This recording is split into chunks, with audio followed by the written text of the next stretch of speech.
Good morning, good afternoon, and good evening, depending on where you're joining us from. On behalf of the Africa program at Chatham House, I want to welcome you all to this webinar on governance in Africa, the role of non-violent protest in influencing change and delivery, which is part of the Maendeleo Policy Forum, and it's being co-organized with the United Nations Development Programme, the International Institute for Democracy and Electoral Assistance, IDEA, and the Chatham House Africa program. I'm looking forward to hearing today's discussions as much as you all are, I'm sure. But before we get started, I wanted to outline a few housekeeping rules. Note that we will have 2 short introductory remarks followed by discussion by 4 excellent panelists for this webinar. But please note that all attendees will be muted during the presentations, but you will all have the ability to use the raise hand function during the Q&A session in order to ask a question live. If you're selected to ask question, you will be granted by one of our colleagues working from the Africa program team to be able to unmute yourself and ask your question live. We do apologize if in advance if you're unable to ask a question this time, but we have hundreds of people joining this webinar today. Zoom participants may also submit written questions through the Q&A box throughout the meeting. So please do send your questions at any point of the meeting, and we'll be able to select some questions and ask them during the webinar. Please note also that this webinar is on the record. This means that those present may use information from the meeting and may identify the speaker and participants and other participants. Also note that filming and recording of the event is not allowed unless you have obtained prior permission from Chatham House. Without further ado, I will now hand to Graham Mantega, who's going to introduce the meeting and the panelists. Thank you.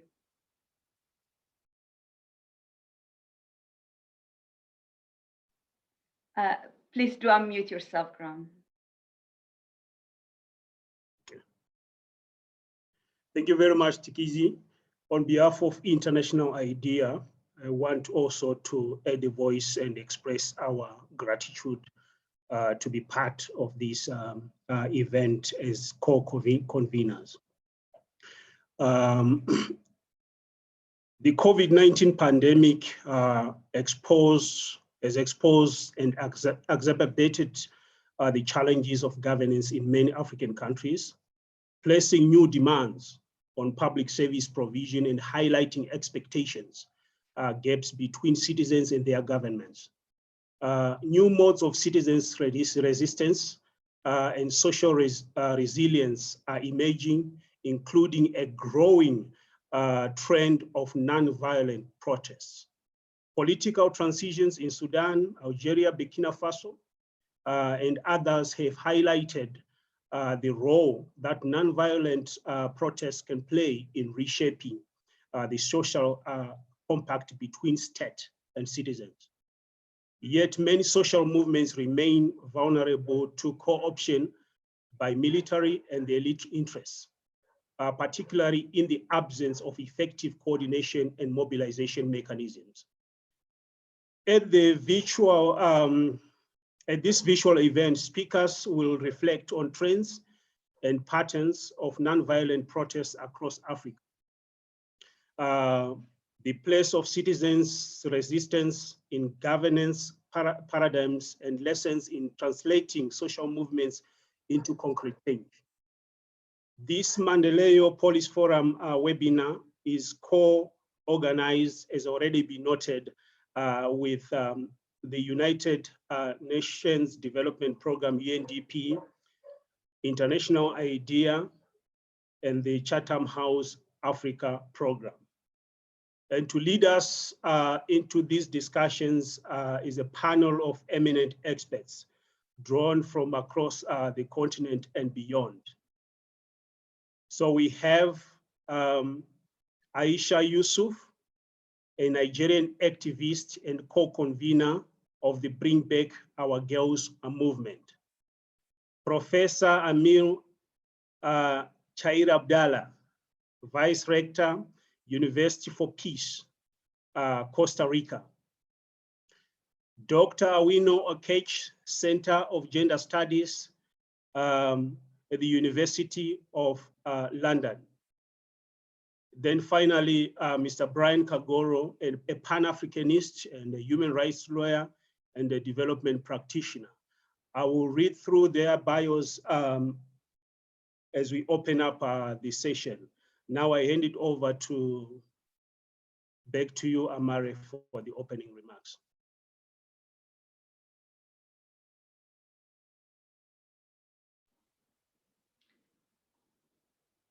Thank you very much, Graham. We will have now a very short introductory remarks from UNDP, I believe. Thank you. Thank you very much for being here. And thank you so much to the co-organizers for extending an invitation to our Assistant Secretary General and Regional Director of Africa of UNDP's Africa Bureau, Ms. Huna Izia Konwa. Unfortunately, she's on mission in West Africa right now and can't join us, but she sends her regrets and also best wishes for productive deliberations. She's asked me to say a few words on her behalf. The theme for this event, Governance in Africa, the role of non-violent protest in shaping political transitions, is both relevant and prescient. It's relevant because I believe that Africa stands at the dawn of a new post-COVID era, one in which state-society relations must be reimagined if the continent is to make progress and in particular, attain the Sustainable Development Goals. The theme is also prescient because I believe it foreshadows the reconceptualization of Africa's governance compact. We learned from the 2020 Global Peace Index report that cases of civil unrest in sub-Saharan Africa rose dramatically between 2011 and 2018. In 2011, there were only 32 cases reported for the entire year. By 2018, it had risen to almost 300. These trends, which by all accounts persist, we've seen post-COVID a number of civil unrest, can be viewed from two perspectives. Firstly, as an indicator of growing social angst, or as a harbinger of the much dreaded demographic time bomb, one in which the youth bulge becomes the negative a lot of people fear. The second perspective is that it could be also viewed as a signal of growing political maturity, where citizens have the space and the agency to seek redress without resorting to violence. But the central question for this event is, could these protests influence much needed change? Could free, open, non-violent protests help establish the healthy state-society relations which with progress that is shared, substantial, sustained, and sustainable? In short, could Africa's citizens catalyze change through people power? In recent years, we have witnessed a wave of protests in Mali, Burkina Faso, and Nigeria, to name a few. And there's been unprecedented levels of civil exchange, of civil society engagement.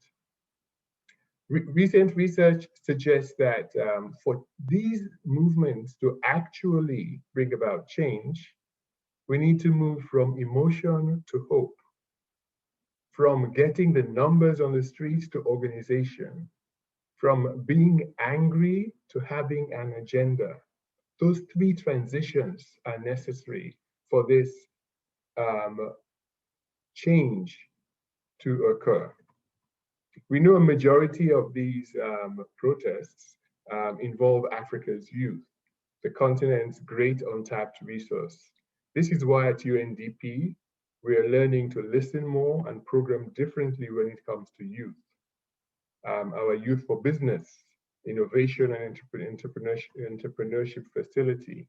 We've partnered with Tony Elumedu Foundation to also train 1,000 young entrepreneurs over 10 years.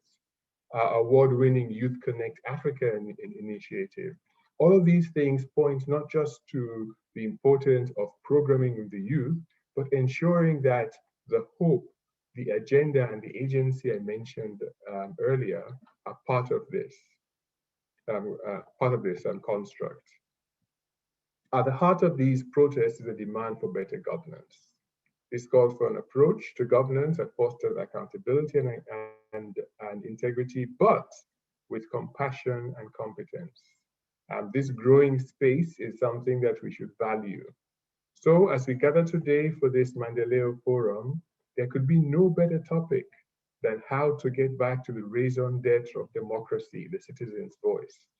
I trust that we would advance this conversation with forward-leaning, concrete, and practical recommendations that really make a difference as we rethink state-society relations and the future of prosperity and shared stability across Africa.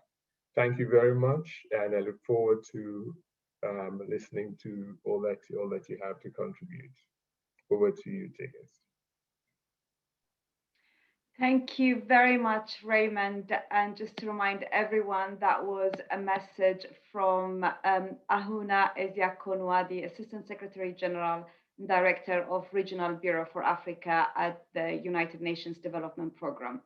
I will now hand over to David Omozuafo, who will add his welcome and few notes from UNDP as well. Thank you, David, over to you.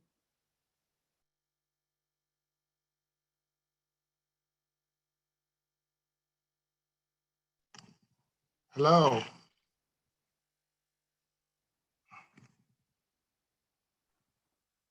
Yes, David, Sorry. we can hear you. Thank you. Good afternoon. Yeah. Sorry, the only message from UNDP is the one that Raymond has provided. Just a few words about the event. So we're not expecting two messages from UNDP. So I appreciate, the presence and participation of Raymond. Thank you very much, David.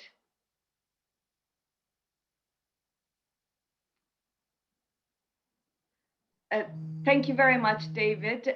In that case, we'll move straight to the panel. As we heard, we have four excellent speakers. So our first speaker for this session is Aisha Yusufu. Many of you, I'm sure, have heard of Aisha. She is a political activist, and she's the co-convener of the Bring Back Our Girls movement. Aisha, over to you. Thank you so much, Tegisi, for having me. I think good afternoon, everyone. It's a pleasure being here. I hope you can all hear me. Yes, we can hear you fine. Thank you, Aisha. Okay, fantastic. So sometimes, so it's really for me. It's a pleasure being here, sharing the little that I know on the topic we are talking about today, which is the role of nonviolent protest in shaping our political transition. And one thing I'm going to do is to give a little bit overview of two movement, non-violent protests that have happened in Nigeria. One of them is the Brembarka Girls movement, of which, of course, I'm the one of the co-founders of that movement, and also the second one is the NSAS. Given a little bit of overview, on April 14, 2014. Before we go on again, can you please remind me what my time is? Sorry about that. I should have asked that first, so that I'll just set a timer. And sorry, no problem at all. If you can speak for up to 8 minutes, that would be great, so that we have then plenty of time for Q&A. Absolutely. Fantastic. Thank you so much. So I've set that timer because one of the things that I know is I love to talk, and I probably will spend 12 hours talking without drinking water. I won't realize the time I have. So thank you for that. So back to the overview. On April 14, 2014, 276 girls were taken away from their school, and 57 escaped immediately. For over 2 years, 219 were in captivity up until May 2016, when the first girl was found, Amina Ali in Keki. And today we have 107 Chibok girls that have been found, and there are still 112 of them that are still in captivity. And so the Brembarka girls, the hashtag Brembarka girls started on the 23rd of April, when Dr. Obi Ezekwesili at an event, at a live event, said, "Bring back our daughters." And a lawyer was watching it, and he felt not everybody will connect with having a daughter. And he decided to put the hashtag "Bring Back Our Girls," and he tweeted that. And on the 30th of April 2014, the first march was done. And the advocacy has been going on. It's almost 7 years now. By April 2021, it will be 7 years that the advocacy have been going on, and it's the longest advocacy in Nigeria. And the members of the Bring Back Our Girls movement have consistently made demands for Chibok girls. So that's one. The NSAS movement that started, it's been on for a very long time, but this October, between the months of September and October, there were such few things that happened that just brought it to the fore. One was the killing of a 20-year-old who, just because he refused to allow his phone to be checked and the police shot him 4 times, he was killed. Then a few weeks after that, another young man was shot in a place called Ugeli in Delta State, southern part of Nigeria. And when that happened, his car was taken away. And so the young people in Ugeli were very angry, and they started a protest. But from there, it became a nationwide protest that we've had. We've had protests, NSAS protests before, but not many people turned out. But this one sort of like escalated it. So, and that's where we are up until what we saw happen on the 20th of October 2020, where the Nigerian government sent a military to shoot and kill unarmed protesters. So talking about the role of non-violent protests in shaping political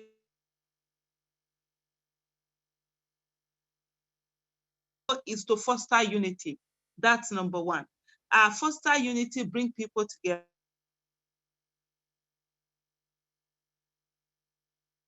Most especially for me, using Nigeria, there is no unity. We are not even a nation. We're just, some people call it a geographical expression. And so people don't have that feeling of being from the same place. But this would, for example, I'll focus more on the NSAS protest, was able to bring people together, rally people, mobilize people, just give people a sense of unity, because it was a protest that it's legitimate, that it's lawful, it wasn't against the law, and people could just feel and join and be part of it and know that they can come together and make and have a united voice. And right now, I will tell you something. The NSAS protest has ensured that Nigerians have a voice and they know that they can use that voice. The other thing also is to ensure development and political involvement. Some might think that how would this happen? Right now, what it has done is to allow people to know that they have a right. They have a right to governance. Governance is not just the people who are in government. There is the demand side of governance and also the supply side of governance. Just knowing that, oh, you can come together. And that's why a lot of the Bring Back Our Girls movement did for a lot of people. Seeing us coming out, even in spite of the attacks from government, just we coming out and speaking on the issues and letting people know that they have a right to participate in governance, and either as one supplying or one demanding, sort of like helped the nation to build on that, and people understanding their right to participate in politics. It's not the way that it has been shamed in this part of the country, where we seem to think that, unfortunately, I'll use the word, rogues are the ones that are supposed to be in politics, and I'll shame people who have competence, character, and capacity. Another thing also, that the role that non-violent protest may, is enlightenment. one would think that, oh, but this is what is supposed to be known, especially in a country where the illiteracy level is quite high, literacy level is quite low. So there is a way where people are not understanding of a lot of things. And even the education that we have, not many people have been taught the things they ought to know. They have a lot of political illiteracy. Not many people understand the social contract that they have with their government. So these non-violent protests are able to enlighten people, to let them know the relationship between governance and their lives, and the fact that they equally have a right in governance, and understand what governance participation is all about. It also forms a way to show the different ways that things can be done, especially where you have governments that are so dictatorial, governments that don't give good governance. For example, let's look at the NSAS protests that happened. There was amazing organization from the youth. The Feminist Coalition were able to come together. They worked on in terms of mobilization, in terms of logistics, their health, welfare, security. They were able to even have a helpline where people could call and their issues were being sorted at the issues they needed, which was also, it says there's this realization that, oh, with organization, things can actually happen properly. And what we've been having all this while from government isn't what we're supposed to get. And so that has helped in its own way. And that the fact that government brings in brute force, and the youth, and we're talking about the youth now, the youth have intelligence, they have technology, they have social media, they have creativity, and they have resilience. And these are amazing things that they can use at the end of the day for us to be able to have good governance in our respective countries. Another thing also, part of the roles of non-violent protests is to make mass demands accessible. People have things that they need, but not one person can come out and speak. But when you have non-violent protests where people are coming in, and it gives people more, how do I put it, more encouragement, more courage for them to be able to come out and actually make demands. I'll give you an example. On the 7th of October, a young man called Ahmed Ismail Mohammed called for, he was amongst the first in this October to call for protests in Kano, NSAS protests on the 7th. Only 2 of them turned out. Only 2 of them, himself and another person, were the people who turned out on the 7th. But as the protests continued in that non-violent, peaceful manner, more people got encouraged and came out. And on the 19th of October, he called for the same protest. Thousands of people came out in Kano. And so this is the power. These are some of the roles that non-violent protests play. I'll soon be rounding up with the final, for me, the role here, which is, it serves as a learning opportunity. It serves as a learning opportunity for other movements. And so it becomes like a role model. For example, a lot of people see Brembarka Girls movement as that role model that has been on for over 6 years, that in spite of the attack, they have kept coming out, and they haven't stayed away. They just kept focused. And so you find that a lot of other movement, even the NSAS movement, they keep saying that, oh, they drew their strength from Brembarka Girls movement. They saw what happened with the Arab Spring. They've seen what has been happening in Hong Kong, and they see other places. So all of this sort of like gives strength for other people to keep going. And it's very important that when protests are not violent, that's when they can be sustained. Violent protests, you can't sustain them. They fizzle out because they are destructive. They even self-destroy. But in case of non-violent protests, they allow people to go on. And I would say, let me just give an example before I round up. I see my 8 minutes, it's up.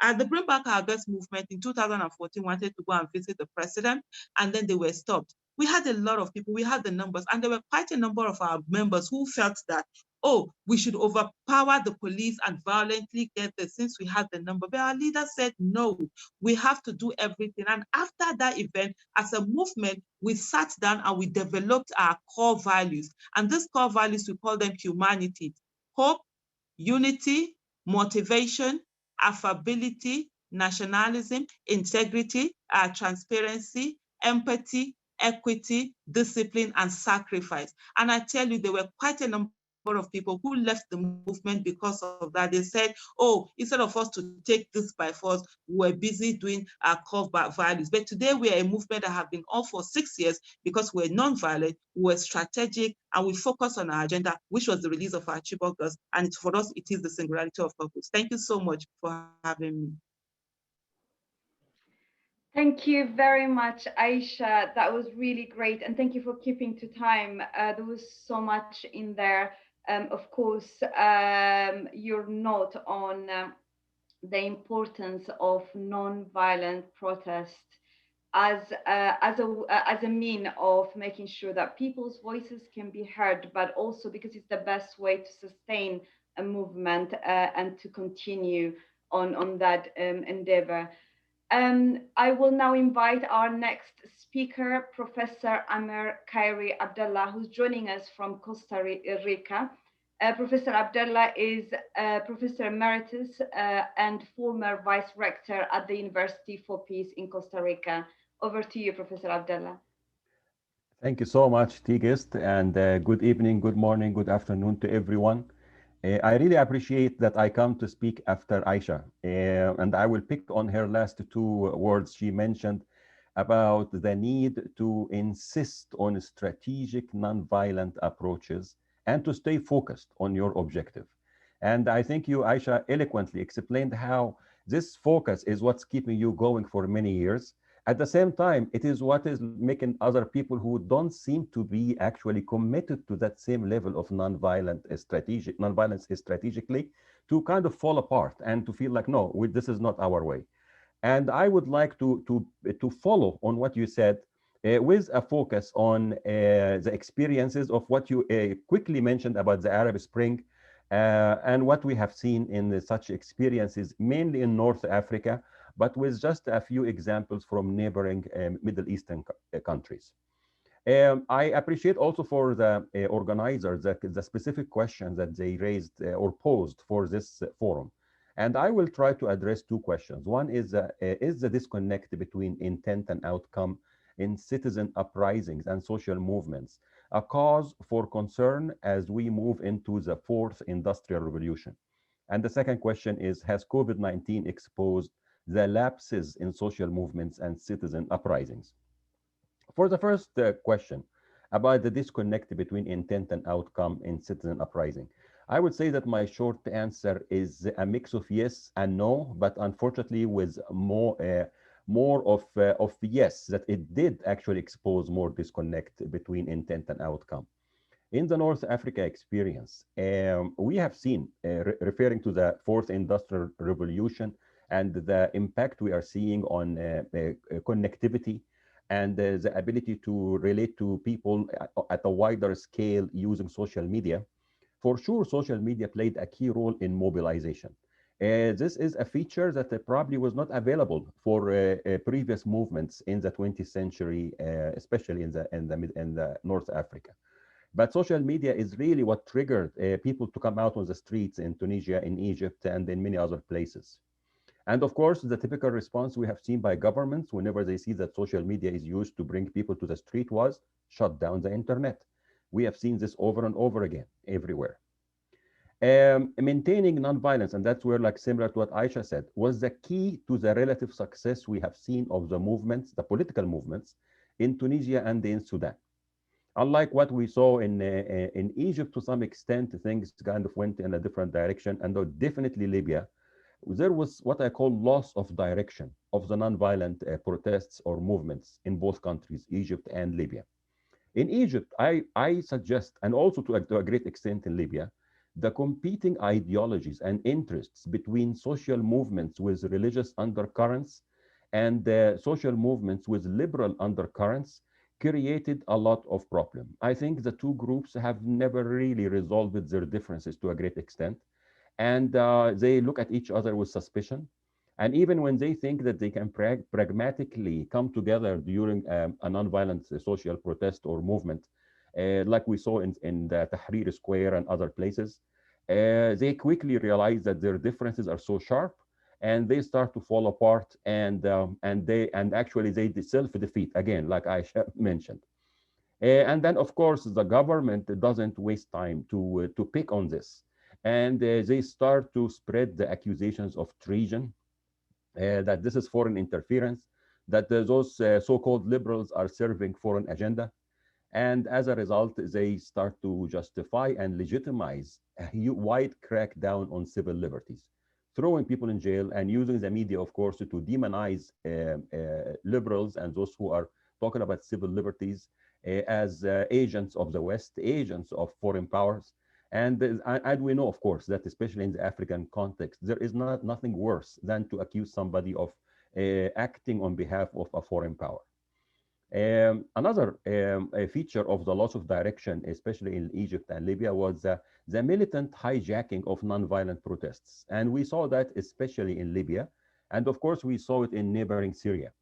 And what was the outcome of this? They ended up in pretty much civil war and with blatant military interference from foreign powers, whether regional or superpowers in the world.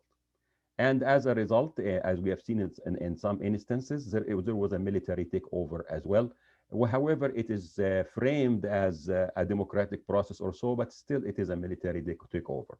So to sum it, I would say that in the North Africa experience, while social media played a big role in mobilization and continues to, the loss of direction due to the competing ideologies and not insisting on the nonviolent process strategically has led to relatively negative results in some places and definitely disastrous results like what we are seeing in Libya.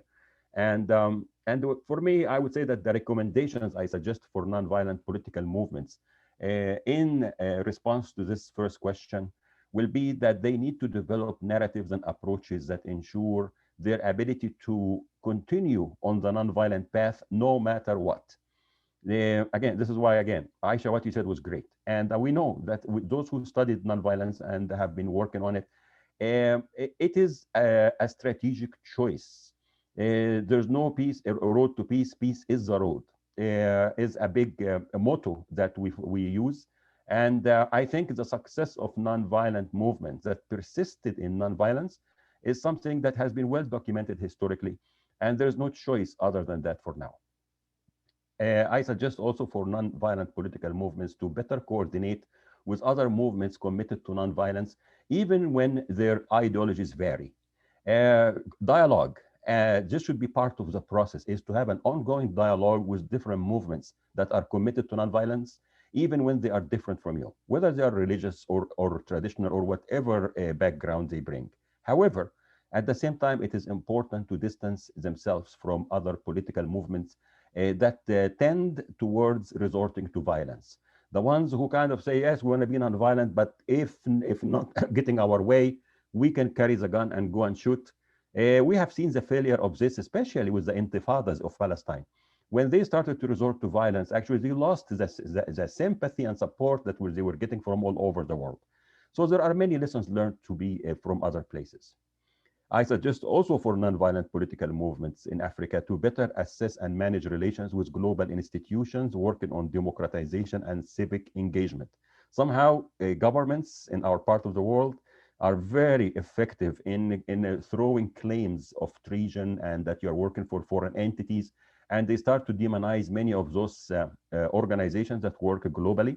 So I think that also our local nonviolent groups must be savvy in how they manage that relationship and not to leave themselves vulnerable to the accusations of the government that typically result in actually turning the public against them and making them really look like as if they are agents of foreign agendas. We have seen this to a huge extent in Egypt. And it is really sad to see that some of the leaders of such movements with the highest levels of integrity and the clean history have been accused of such treason. And many of them have been thrown in jail for quite some time. And then finally, let us not be naive. Let us recognize that there is foreign interference. And sometimes foreign powers do have interest in what is happening. And Iraq is a great example. I work with Iraqi academicians all the time on training on peace and conflict resolution. And they continuously tell me, no matter what we are doing in terms of trying to build the peace, education, conflict resolution, they feel so helpless because they realize that the foreign interferences that are happening in their country will always come and sabotage whatever effort we are making. And the same story is applicable, and we have seen it for centuries in Africa. So let us be realistic about recognizing this. Let's not deny it, but let's find a way to deal with it. On the second question, has COVID-19 exposed the lapses in social movements and citizen uprisings? First, I would say that actually COVID-19 was a blessing in disguise on many levels, as much as it has been definitely a disaster. On one level, it has increased, we have seen increased of the use of social media mobilization. And also, in addition to mobilization, just the spreading of news about important issues. And this particularly, I have seen in Egypt and in other North African countries, more focus on spreading information about social injustices, especially gender-based violence and social class violence. There were incidents of such cases that happened in Egypt and in Tunisia and in Morocco.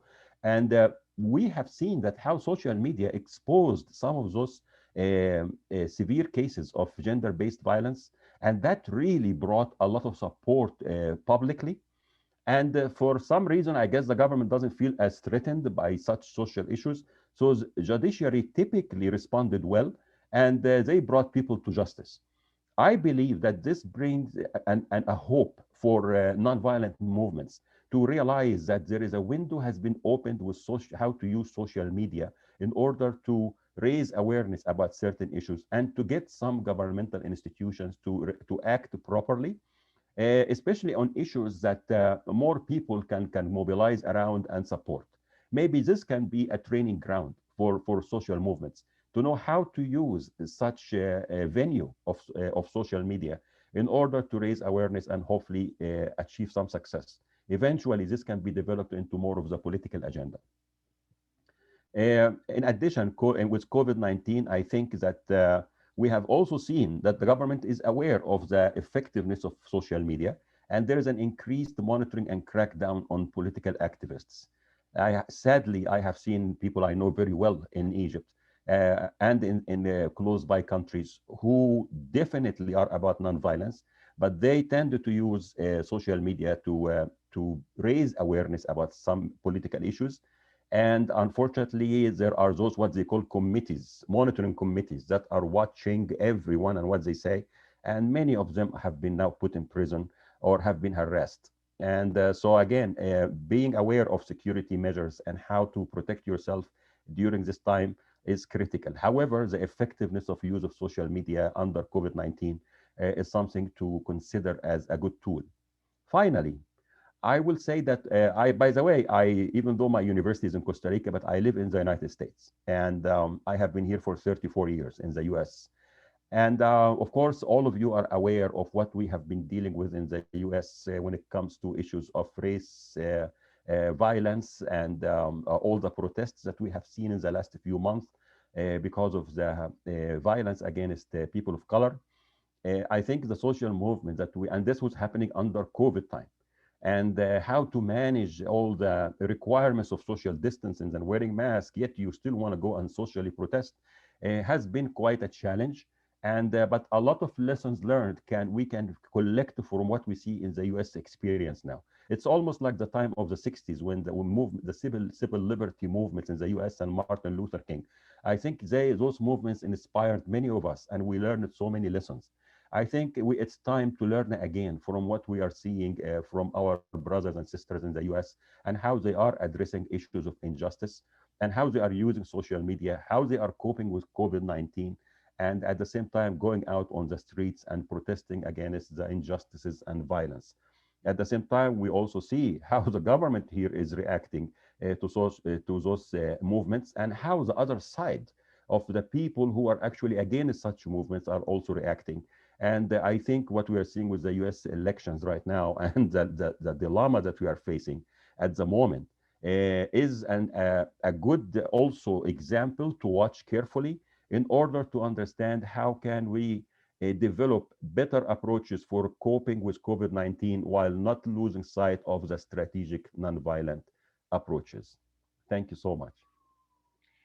Thank you very much, Professor. It's very interesting to hear so many examples and the experiences from North Africa and the Middle East, and in particular of the challenge faced by non-violent protests, whether it's shutting of internet to stop social media mobilization, hijacking by the military of the cause for interference, among others, of course, and how some of this can be overcome. And in spite of that, the importance of insisting in the nonviolent approach is the key message that I've taken. Thank you also for tying it to the current context, whether it's in the US and globally here in the UK as well, with the Black Lives Matter movement and protest at the time of COVID. Okay, so we will move to our next speaker now, who's Dr. Awino Okech, who is lecturer at the Center for Gender Studies at SOAS University here in London. Her research interests lie in the nexus between gender, sexuality, and nation-state making projects as they occur in conflict and post-conflict societies. Thank you, Dr. Okech, over to you. Thank you. Thank you very much for the invitation to be part of this panel. And the previous two speakers have highlighted quite a bit of what I would consider sort of shared strands of concerns or viewpoints around the role of protest in social change and transformation, whether that's in the African continent or in other parts of the globe. So I'd like to start off with a small story. In 2012, I was part of a meeting that was convened by the African Union in Tunis. And the intention of this meeting that brought together a whole range of African diplomats and many concerned citizens was around the desire to process what was happening in Egypt, what had happened in Tunisia, and what had been happening in other parts of the African continent, and which was this wave of citizens getting onto the streets to challenge the regime, to say enough is enough, to argue that we will not wait for the next election, that elections have become a performance. And the concern that was in the room was an interesting one, because the question that was put to us was whether these protests by citizens who give governments legitimacy could be considered unconstitutional change of government. Could the citizen protests that were raging across the northern part of the African continent be construed in the same way that you'd consider a coup d'etat, in the same way that you would consider a president who loses an election and refuses to concede? Now, this was an interesting question to put to the room, particularly because many of us who understand this animal called democracy would argue that it is the citizens that give the legitimacy to the regime in any government, whether that legitimacy is derived through the ballot or whether that legitimacy is derived from the streets. And so for me, in terms of thinking through the role of protests, whether they're violent or non-violent, the role of protests in pushing for change and social transformation, the central question on the table has to be the ways in which our own African institutions think through the role of citizens in demanding, crafting an agenda for change in their own countries. There appears to be a greater disconnect between how governments and regimes think about the role of citizens in shaping the futures of their countries. And so regimes therefore construct themselves, governments, if you will, constructs themselves as countries of their own, who cannot be challenged, who cannot be questioned, and that questioning can only occur when the next election cycle comes through. So nonviolent protests, or protests much more generally, are a direct response by citizens to the failure of elections or electoral projects as a mechanism for the social contract to be negotiated between citizens and political leaders. It is a direct charge that this idea of elections, a regular cycle of elections, constitutionalism as a framework through which to guide how citizens interact with their leaders, policy-making institutions and policy influence as pathways of changing the ways in which you're governed as citizens is failing us. And for me, that is the central question. So when we talk about the disconnect between intent and outcomes, I would like to turn it on its head. The greatest disconnect that nonviolent protests are forcing us to think about is the disconnect between governments and their people. The failure of the governance arrangements that exist across our African countries to meet the people where they are. So that's the first thing I would like to put on the table.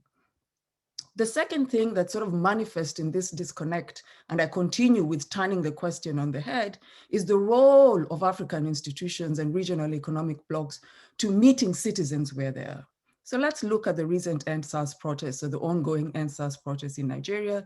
We can look at the protests that have been going on for a long time in Zimbabwe, that led to the eventual departure of Mugabe, but there are ongoing dynamics in Zimbabwe, in Burkina Faso, in Niger, in Mali, in Kenya on occasion, in Uganda, in Tanzania.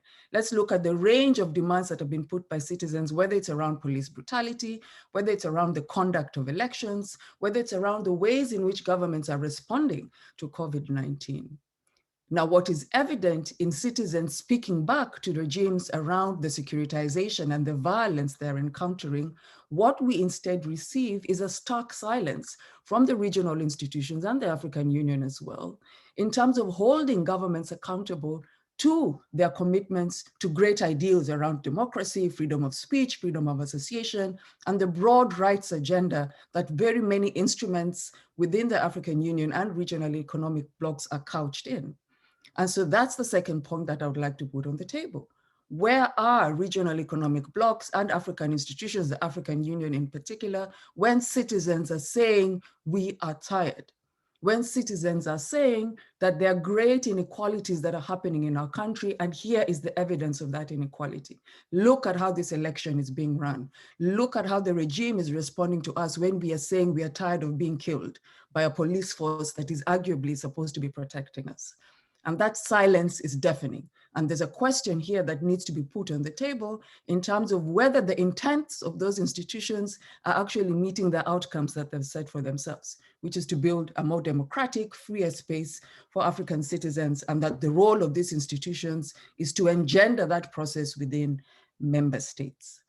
The third important point that I'd like to put on the table in relation to intent and outcomes is the fact that protest on the African continent in the main, when citizens spontaneously get onto the streets, sit on the streets, squares, and mobilize through various online and offline platforms, whether it is, the Anglophone crisis in Cameroon, or you're thinking about the ongoing, demands for the change of regime in places like Togo, when citizens are on the streets spontaneously organizing, even with their diasporan counterparts, those protests are never violent.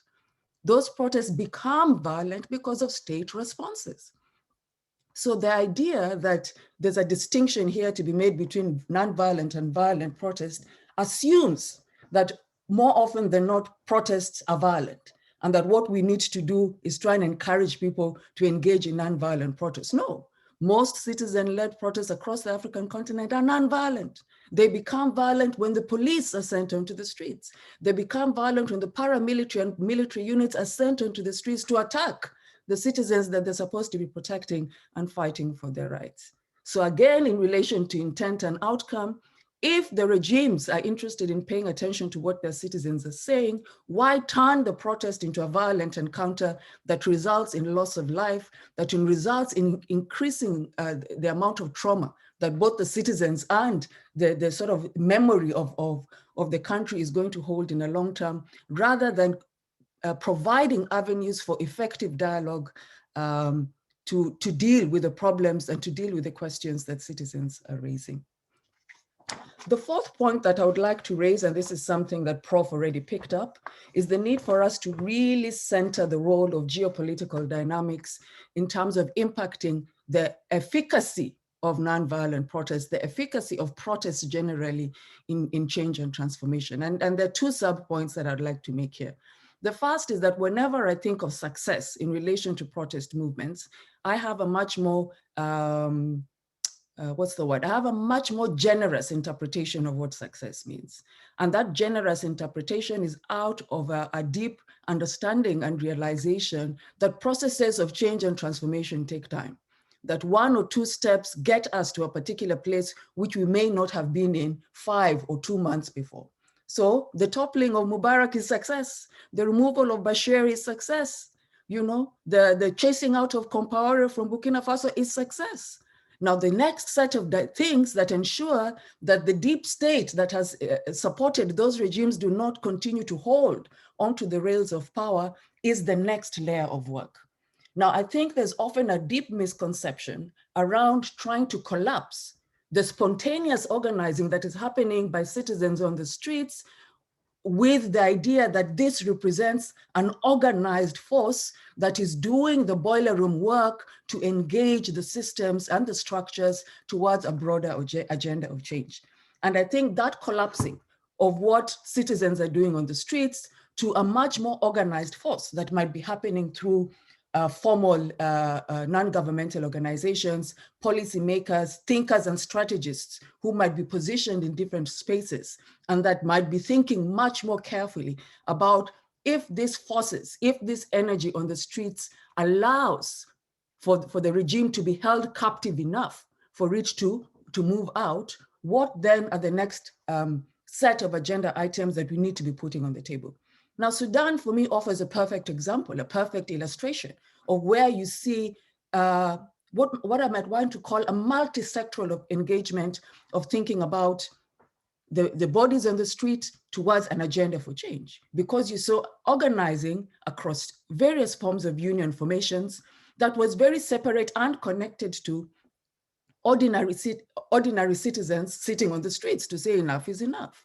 Now, we cannot expect the ordinary Mwananchi who's seated on the streets, the ordinary person who's seated on the streets, to be the same person who is also thinking about, okay, so what's the big agenda here?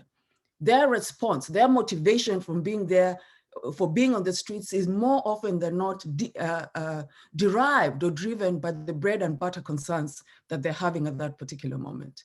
And so we must avoid the desire to collapse, the bodies on the streets to the need for much more organized forces that would translate a larger plan or blueprint for change and transformation. And we have examples of that much more recently on the African continent. And Sudan is an example to look to in terms of what it means to pull those two forces, if you will, together in terms of a larger process of change and transformation that is actually engaged in the state-making and state transformation process in a longer term way.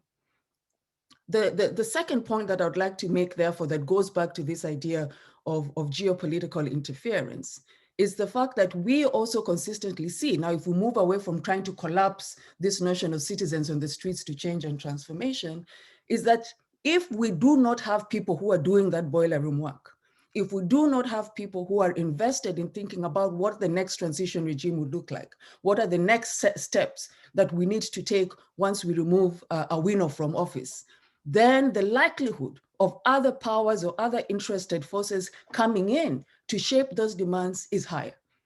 And so I guess the key demand here, or the key thing that we must all actively think about as we claim and embrace the role of protest as a critical juncture or a critical way through which citizens are demanding for change in various parts of the African continent, is to think about the organizing component of it, the strategic thinking component of it, what I like to call the boiler room politics of it, that more often than not gets captured both by local elites, but also by regional and international actors who have vested interests in particular countries because of a set of geopolitical questions. And finally, it would be remiss of me if I do not speak about the importance of us reflecting very deeply around the broader inequalities, the broader questions of structural violence that continue to play out even within protest movements that are argued to be pushing for greater equalities within their own countries. And here I'm speaking specifically around questions of gender inequalities, where it is very easy for people to mobilize and think about women and girls as useful labor, as numbers on the streets, as people, and claim and post lovely pictures of women as the symbols of the protest. But the minute there is a negotiation to be had about what it means to transform that into real power, you're quickly reminded, sorry, don't hijack the struggle. Give us some time to figure out the bigger questions that the country needs to resolve at this particular moment. So this consistent pushing back of gender equality concerns in a lot of protest movements is one that we must think about very deeply, because we cannot address inequalities in our country if we do not address gender equality. When I make demands about my own country, Kenya, I'm not making them as a person who is just from a particular class background or from a particular region of the country. I'm a person who is a woman who's from a particular region, who's from a particular class background. All of these things come together. So your resolution of my class issues will not necessarily resolve the questions of gender inequality, which frame how it is that I encounter and experience the society I live in. So I'll stop there, Tigist, to give time to Brian. Thank you very much, Dr. Orkic. That important question between the intent that takes people to the streets and the final outcomes, and the key question of the social contract between citizens and government, something that we continue to struggle in the African continent, but also, of course, keeping in mind that critical point of what is the outcome for citizens and what role can they then go and play and how they want to be governed, and demanding for better delivery and change the role of African institutions, the regional economic communities, the African Union. But most importantly for me, thank you for bringing that the role of women. It's interesting that you raised the Sudan as the key, one of the examples, where, of course, during the revolution, during the protests, women as well as youth, of course, played a critical role, but perhaps that has not translated into full recognition in the current structure. I will now hand over to our last speaker, Brian Tamuka Kagoro, who is a Pan-Africanist and student of socioeconomic and transformations in Africa. Good to see you here, Brian, and over to you. You have about 8 minutes for your presentation. Thank you so much. I think it's appropriate when you've had brilliant speakers such as the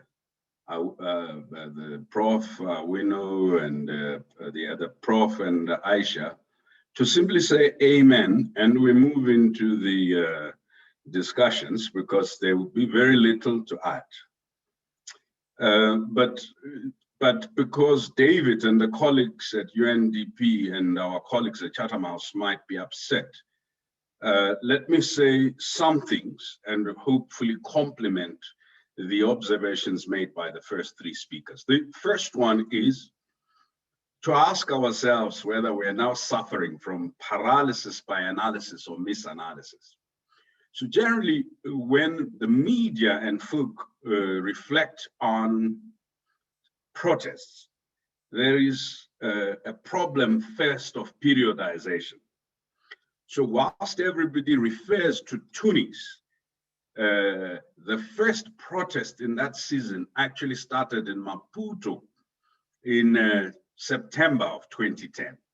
And the first time the Mozambican government has ever been forced to reverse policy was the bread riots in Maputo.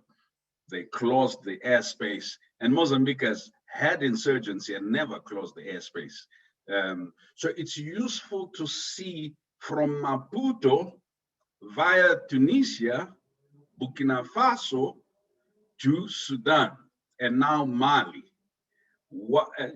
via Zimbabwe, South Africa, what are we seeing? So when you hear analysts, they say, well, we're seeing a failure of leadership, a failure of electoralism and liberal idealism, a failure of governance, a failure of ethical leadership of institutions of service delivery, a failure of economic management and grand corruption.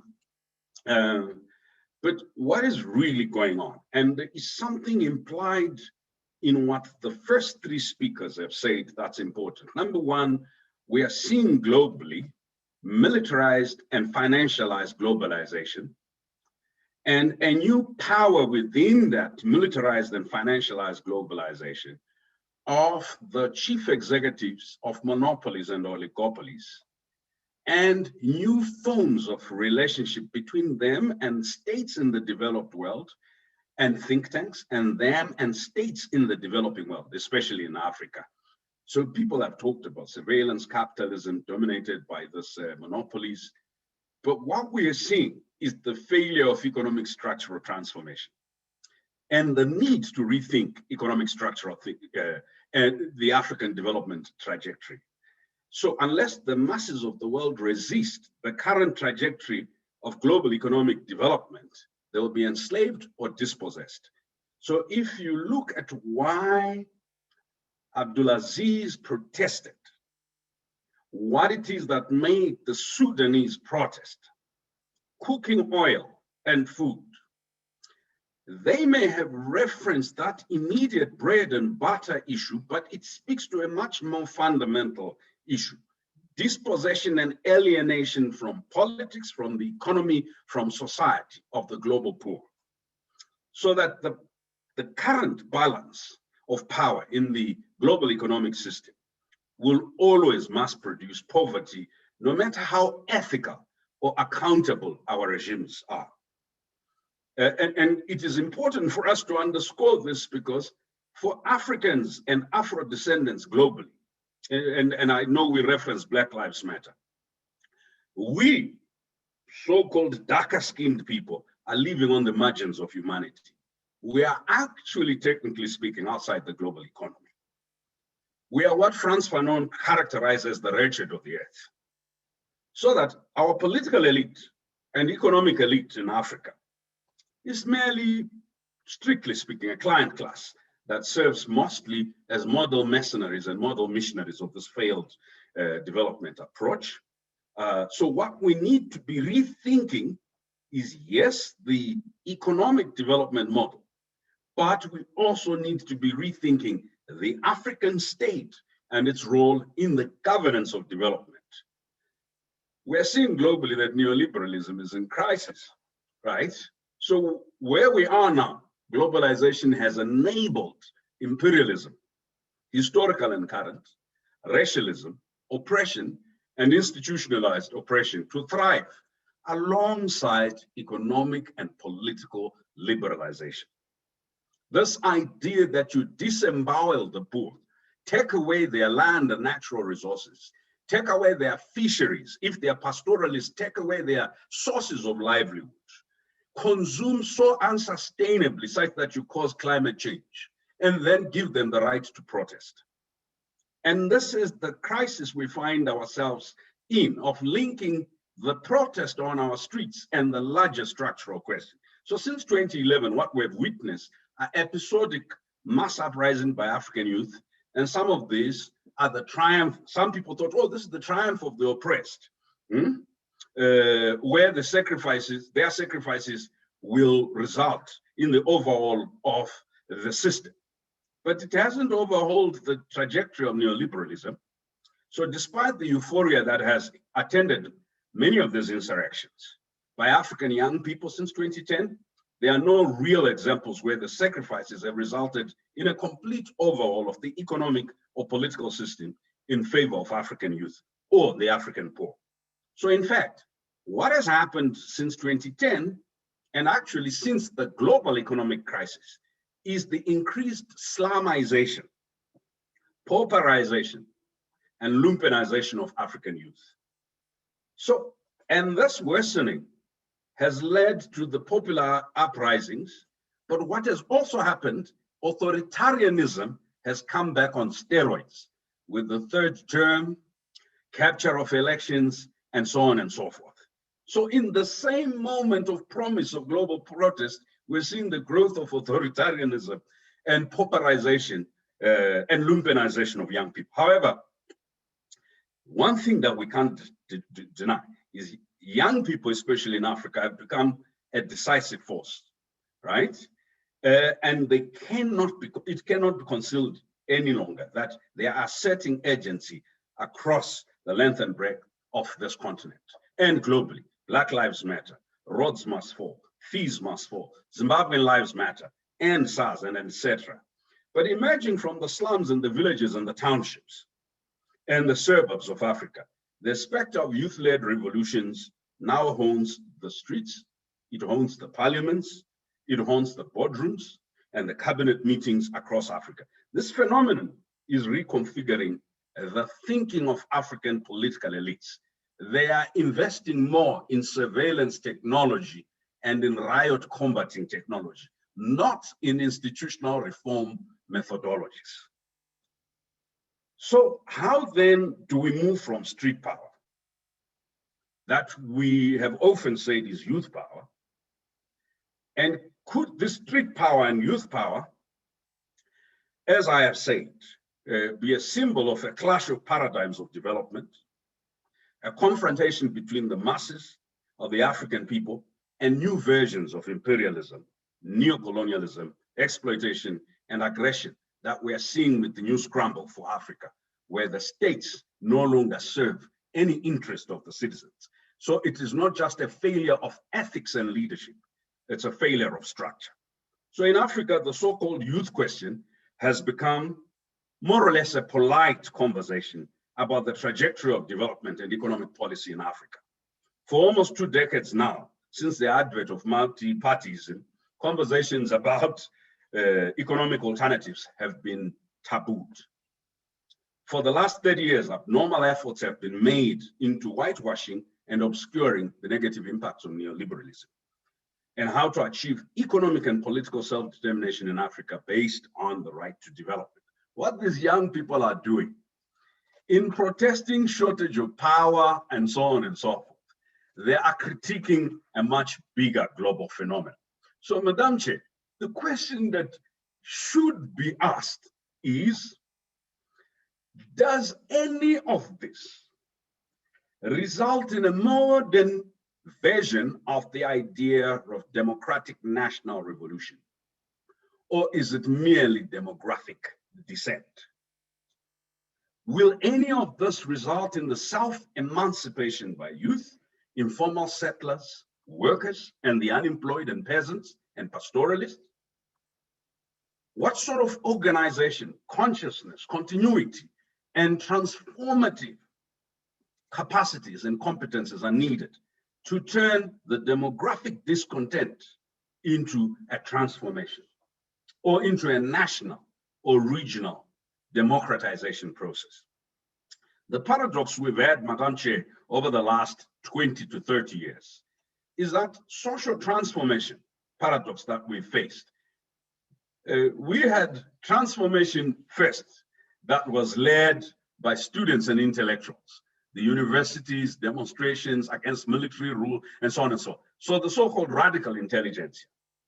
And the paradox of the 80s and the 90s was that these radicals within universities soon joined the labor force and became disconnected from the constituencies of organizing.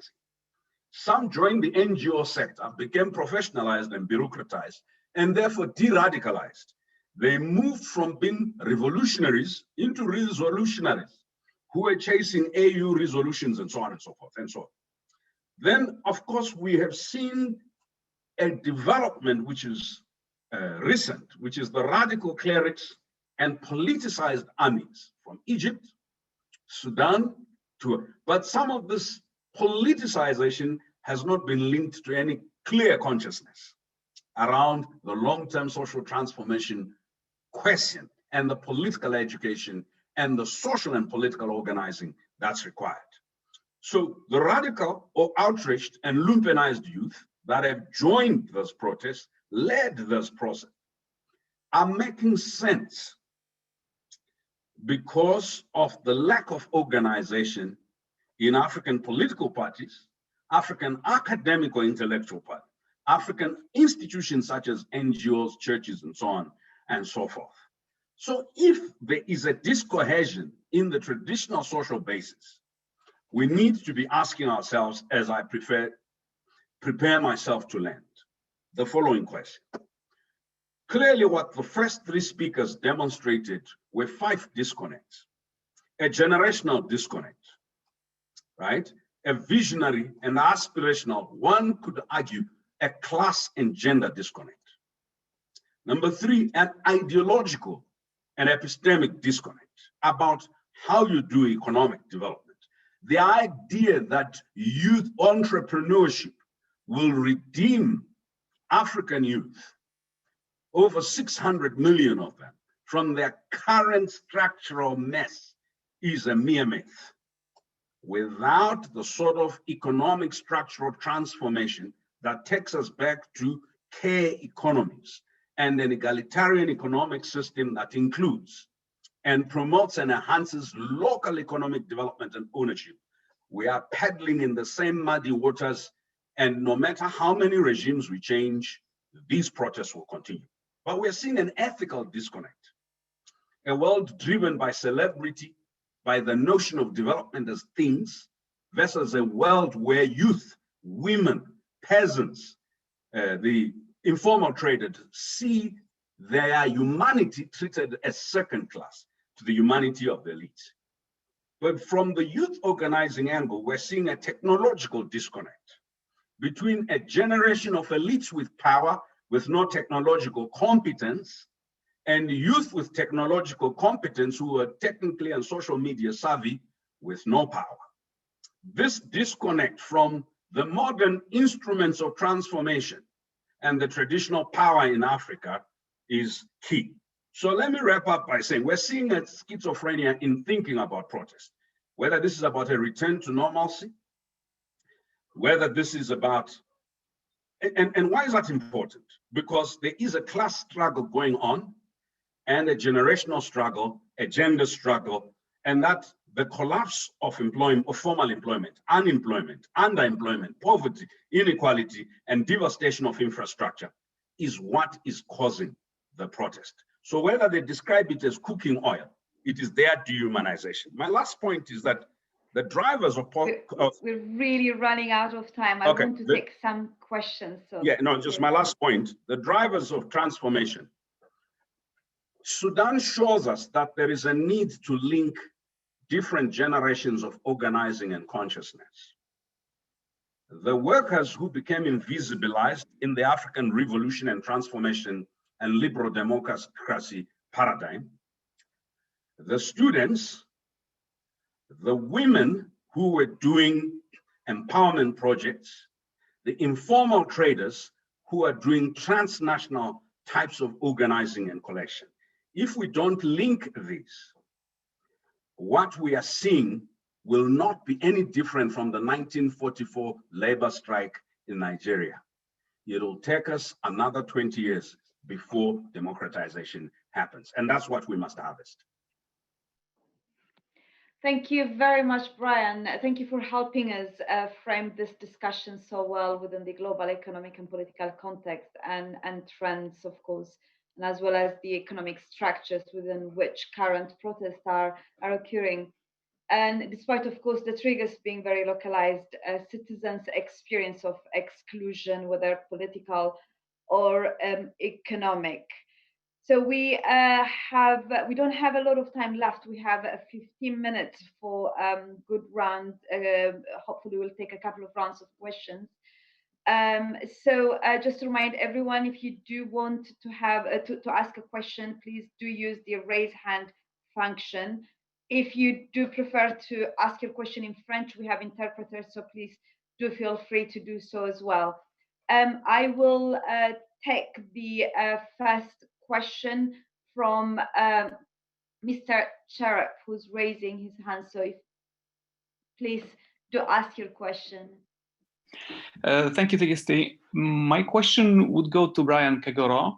Would you say that with the development of all the social movements we referred to, are we any closer to the mental change among the political elites that you described, or injection of a new way of thinking about the state into the political mainstream that would mark a shift from the attitude of treating citizens as an obstacle, something the political class is constantly suspicious and afraid of, into putting citizens' wellness as prime goal of the political game? So in other words, a lot of new stuff on the streets, but is there anything new in political ways of doing things? Thank you. I will take the next question, also live from Catherine McKenzie. Hello. Yes, I wanted to ask about channels for transnational solidarity among citizen movements, whether it be trade unions, which was something that has been seen between well, in the past between Zimbabwe and South Africa, or third sector organizations, mechanisms of the AU. And I have a particular interest in transnational solidarity among youth groups and women's groups. Thank you. And Kula Fofana, please.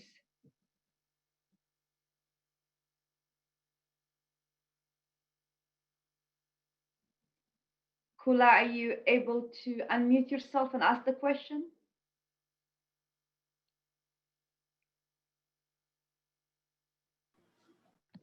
Okay, in the meantime, while Kula tries to unmute herself, there was a question that came through the Q&A box from Leah Abraham, who's asking the speakers to reflect upon the fact that violence in relation to protests is often ignited by governments.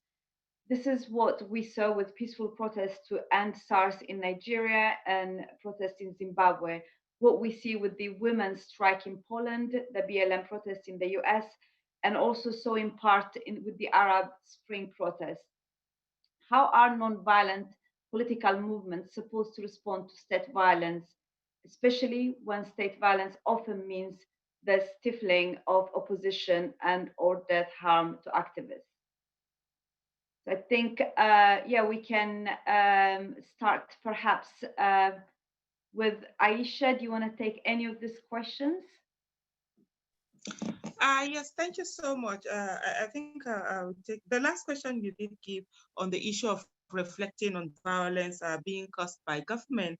I think the doctor from Kenya, I can't remember her name now, sorry about that. She did, she was very emphatic on that most times it's actually the government that causes it. But I think one of the things that we're sort of in the whole of this conversation that we're missing out is that we're looking at protests only from the point of view of people who come out on the streets. I mean, protesting against something for me, it's just, it's sort of like it's said, expressing disapproval at what is happening. So we have, I normally would look at terrorism, banditry, people taking, going against the law as actually a form of protest. So you find a lot of people who have been, who have been suppressed. There's systemic oppression in the system. There is poverty. There's lack of education. There is poverty has been weaponized. Illiteracy has been weaponized. They have no future. And what do? Good number of them go either into banditry, they go into terrorism, they go into all of that. So for me, in a way, if we look at it, it's a kind of protest, but even though they're doing the illegal way, they're coming at the state and they're coming at people. So in those cases, the only way we say it's not the government that sort of like gave that violence, but it's the systemic oppression and the fact that people have been denied their rights for so long and there's no enabling environment for them to thrive. So that in a way has led to that. And I did check the Q&A. I was thrown off a little bit for a while before I found myself back, but I read through the questions I will give you on the Q&A. And some of the questions, I'll just go through them and then I'll hand over. Some of them were specifically for me. For example, John Ikubaje talked about how to prevent hoodlums from taking over. And I'm sure he's referring to the issue of NSAS. One of the things that I want to categorically state is that hoodlums or thugs never, ever infiltrated or took over NSAS. What happened was that there were state-sponsored thugs and hoodlums who were first of all set. And I say state-sponsored because they were brought in police vehicles, they were brought in military vehicles, they were brought in government buses, and they were supervised by the police to, first of all, attack the NSAS protesters, killed some of them, destroyed their properties, destroyed their cars under the supervision of the police. And when the NSAS protesters were able to apprehend some of them and hand them over to the police refused to arrest them. And the police watched while those hoodlums were attacking NSAS protesters. And that was the reason why the NSAS organizers had to go and get their own private security, since the police were, the state security were refusing to protect them as the constitution demanded of them. So that is one.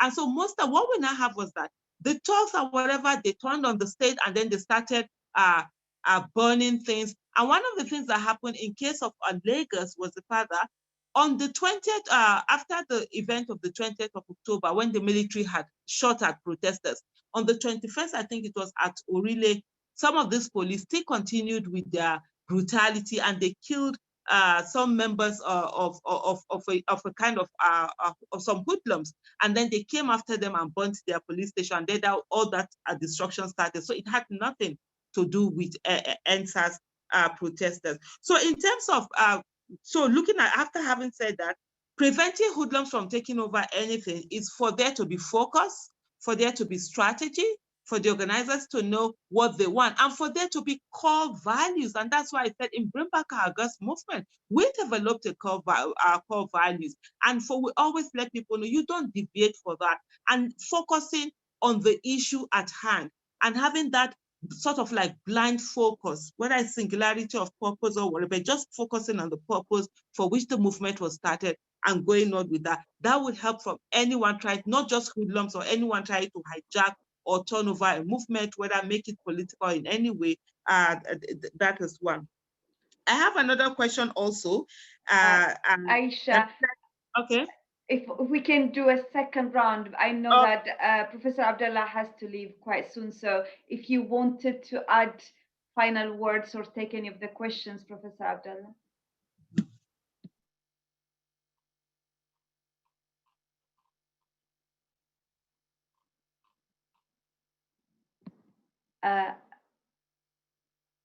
Okay. Thank you. I'm not sure if he's still with us.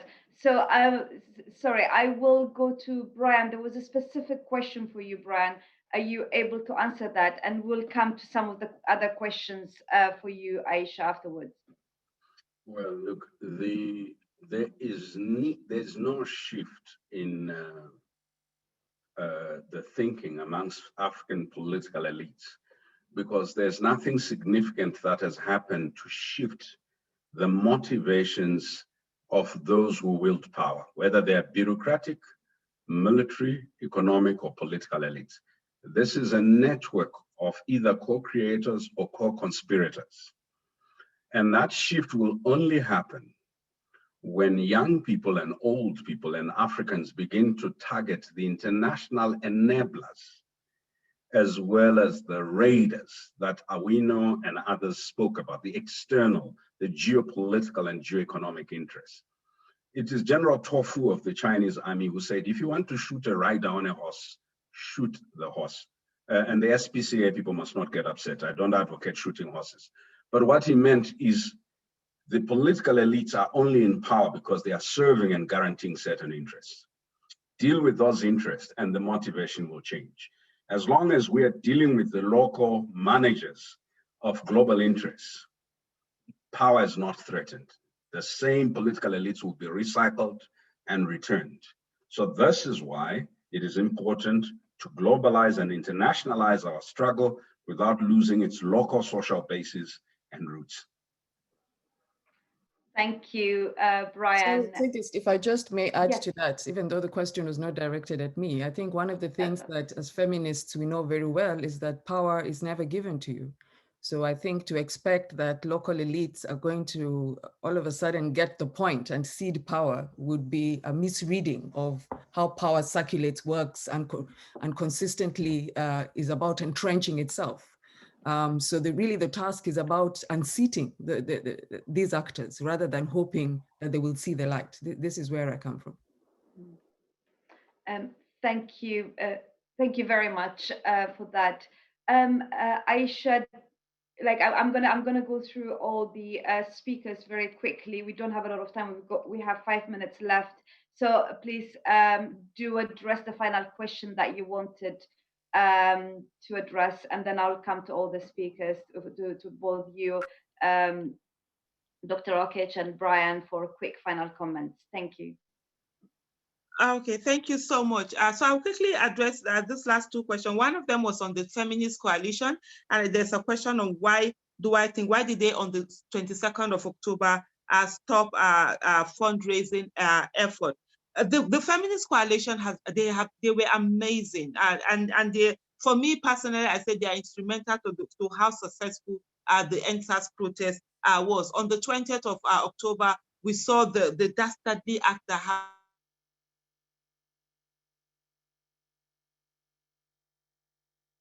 Not only do that, continuously try to deny what was actually streamed live and what people had lived through.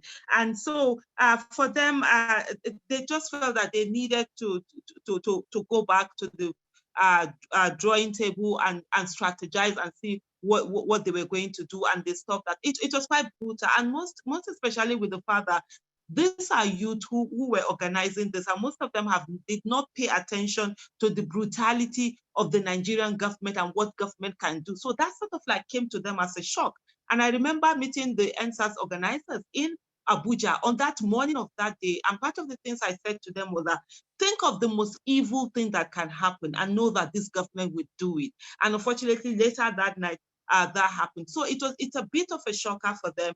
Even though in December 2015, Nigerian military had gone to a town in northern part of Nigeria called Zaria, where they killed over 700 people, and the Nigerian military have also killed IPOB, but they never paid attention. And so that's for that. Then the final question is that what's the future for NSAS? One of the things that NSAS have done is that it has awakened the Nigerian youth, a huge demography that has been asleep all this while, and they're angry, but in their anger, they're strategic about it, and they're thinking of how to make it work and ensure they get themselves into a place where they are strong enough to make decisions about what happens in the nation. And some of them are already looking at politically and being involved in governance and ensuring that they get the right people into office and that we give that good governance, accountability, and transparency, the way they have seen it being done in their organization of the NSAS protest. Thank you very much. Thank you very much. We're coming near the end of our 90 minutes meeting. So very quickly, I'll give you 1 minute each to say final words. Perhaps there was a question that came through the Q&A box on what channels you see for transnational solidarity among citizen movements. So if you can reflect a little bit on that as well. We'll start with you, Dr. Okej. Thank you. So 2 quick points is that in relation to transnational solidarity, I think this has always been happening. And I think when you sit in particular spaces, you're likely to see it much more. And sometimes it happens through very organized networks of forces. If you think about the Pan-African Lawyers Union, if you think about the African Philanthropy Network, if you think about work that feminist funders on the African continent are doing, the African Women's Development Fund, Agent Action Fund Africa, which is around mobilizing support for women human rights defenders and feminist organizing, whether it's in countries that are going through protracted conflict or what is known as latent conflict, simmering tensions. So a lot of this transnational work has already been happening through a range of organizations and through a range of actors. I think what we are seeing much more of now is concerted lesson learning, even though that might not be named, as we have learned from observing Zimbabwe. So Algerians are doing something differently because of what they saw in Zimbabwe. We have learned from what's happening in Sudan. So Kenyans might do something differently because of what they've observed there. So I think it's happening. And perhaps it's not being named as here is transnational solidarity, but it's happening. The second point that I'd like to make is connected to transnational solidarity around a specific issue. And here I want to link to the question of the future of NSAS. The future of NSAS for me is a future of a continental conversation around the questions of militarization, securitization, and this links to the point that Brian was making around the global economic and political actors that shape these dynamics. So NSAS for me is of course a Nigeria-specific question, but SARS, as we know, exists in multiple forms across different parts of the African continent. And there are roots to this kinds of police forces and ways of policing across the African continent that are rooted, of course, in our colonial histories, but are also rooted in a post-colonial frame of thinking about regime security vis-a-vis securing citizens in relation to their human needs, their people needs. So the moment for me here is around how we extend the NSAS conversation and link it to all of the conversations we have all been having around extrajudicial killings, around police brutality, and take that conversation into a global transnational conversation around police brutality writ large and the ways in which the economic factors that shape debates around the war on terror, that shape how money is moving from one context to another to fund military bases, that shapes why governments are fighting proxy wars in particular contexts because of the need to harvest resources and the need to have control of resources. For me, that's the next frontier of work, how we connect our voices globally so that our colleagues, our Black people in the US are able to see how that work that they're doing on police brutality has the same roots as the conversations that are happening in Africa on NSAS. How do they hold the incoming government accountable for the ways in which the US operates across different parts of the globe, and specifically in the Black world, in relation to their own conversation about Black people's lives and police brutality against Black people. Thank you very much. Thank you very much for that. Brian, do you want to take that, or do you have final thoughts to share? Yeah, just a few final thoughts. I came from protest movements as a young person. So the need to move beyond moments of protest or describing efficacy and efficiency in organizing moments of protest to building movements that are transgenerational, cross-issue, and transnational, it becomes very important. And addressing, as Awino said, what the Latin American organizers called movement housewifery, which is when women join this protest, they are treated as the same way, with the same discriminations within the movements. But the most potent danger in End SARS, in Zimbabwean Lives Matter, in all those protests is elite capture. Elite capture by well-intentioned celebrities, elite capture by headline huggers.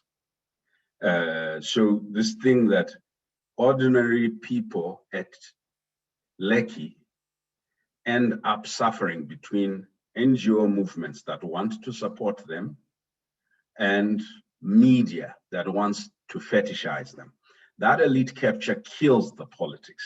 It kills the transformative value and hence the fracturing that occurs in my experience. So there needs to be supportive set of what Gramsci and others referred to as organic intellectuals who will accompany and support around building consciousness, doing this global analysis. And finally, I think that what has happened is, for those of us who are on this platform, the UNDP and others, all of us from international organizations, we need to be conscious of our privilege and the dangers of knowledge imperialism. So what has happened, Chairperson, is that there's been a withering of Pan-African institutions and also a withering of Pan-African thinking spaces and think tanks in Francophone Africa, Lusophone Africa, and some in Anglophone Africa and Arabophone Africa. That withering is driven by the fact that there is a disproportionate allocation of resources to Western-based institutions, to Western institutions, white liberal-led institutions, and so on and so forth. There is a disinvestment in our own institutions. So we are seeing regional civil society and regional movements of farmers withering away because no one will invest in them, because they are not doing the sexy thing that grabs headlines. And if we don't address that, all those protests will not find the sort of avenues, the linkages that Awino was talking about across issues. And the thematization that's necessary for donors is a danger to the dynamism of struggle that requires that issues are onboarded. A poor person in Nigeria, in Burkina Faso, in Egypt, is the same person experiences climate change, sexual and gender-based violence, and also police brutality. But for purposes of donors, they deal with these things in pockets, but the experience of the poor is holistic. So I'd urge us, if we want to support this process, I think of building a true movement, the cross-organizing, cross-issue, it is useful that we address money. Where the money goes in terms of supporting these initiatives determines what we kill or what we grow. And I would like to say, Tigis, This thing about non-violence protest or violent protest, please, let's take it off the table. That's not an issue. The question should be transformative protests or momentary protests only. Thank you very much. Aisha, you have the final word. Thank you so much for today. It's been a huge learning experience. For me, I think one of the things we need to understand is the fact that protest is as a result of government failure. There's no need for people to come out to protest on issues if they have the right thing given. If there's no police brutality, there won't be any need for protest. So in as much as we're talking about funding of protests or how to keep protests going, the most important thing we should be talking about is ensuring that there's good governance, there's accountability, and there's transparency. There's a nation for everyone where the child of nobody can become somebody without knowing anybody, and ensure that we have enabling environment that people will be able to thrive in, where it is your merit that matters and it is not who you know, your connection that matters. So it's very important we look at these things and begin to work towards them. In terms of funding and all of that, most times the people who are funding will determine where they want the money.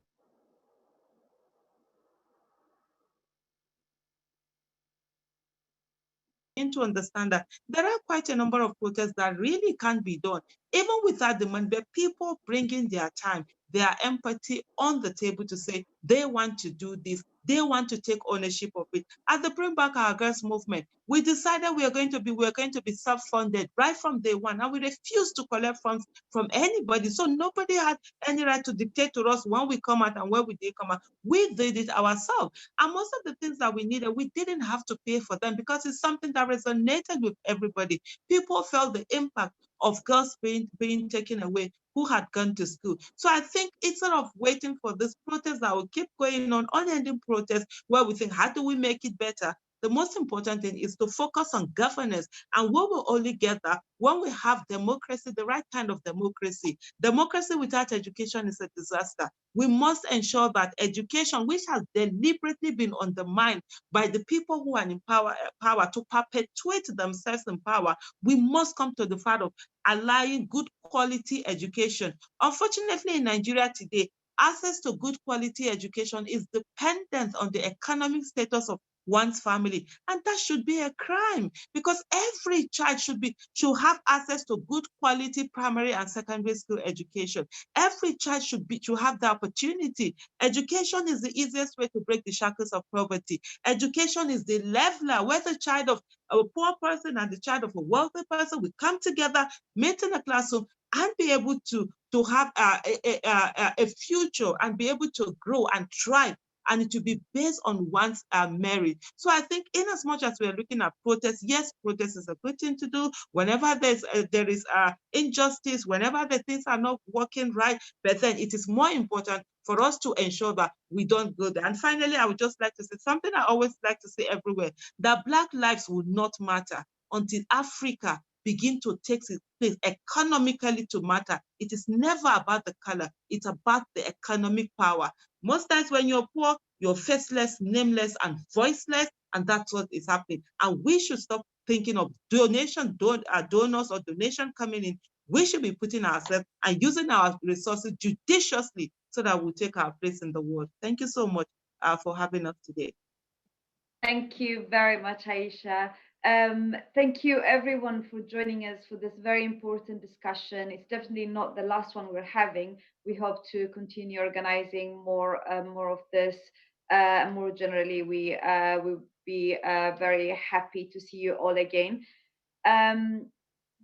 So thank you to our speakers for spending the last 90 minutes, for your presentations, and for answering to such a wide range of questions. And yeah, we hope to see you very soon, and have a good afternoon. Thank you. Thank you. Good afternoon and bye-bye. Good afternoon. Thank you for having us.